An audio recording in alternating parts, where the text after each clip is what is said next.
মা বোন যারা এসেছেন, আপনার স্বামী আপনি যদি চান সে বেশি দিন বেশি থাক, তার সম্মান মর্যাদা দুনিয়ায় আরো বেড়ে যাক, তার রিজিক, তার টাকা পয়সা, তার জমি জায়গা, ব্যাংক ব্যালেন্স, ব্যবসা বাণিজ্য আরো বেশি হোক, তাহলে স্বামীকে বারবার পরামর্শ দেবেন রাতে সবার সময়, স্বামী তুমি আর যাই করো মা বাবার সাথে আর রক্তের সম্পর্ক যাদের সাথে আছে এগুলো ঠিক রাখো।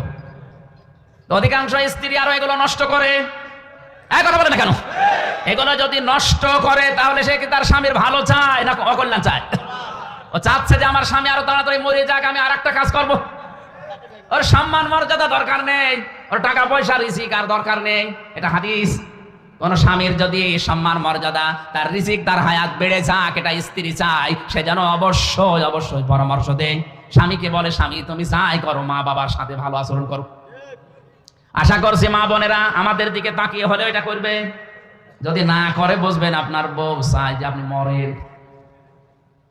যে স্ত্রীর কারণে আপনি মা বাবার সাথে খারাপ আচরণ করতে বাধ্য হন, আপনার হায়াত কমে যাচ্ছে, আপনার সম্মান মর্যাদা থাকলেও আল্লাহ নষ্ট করে দেবে।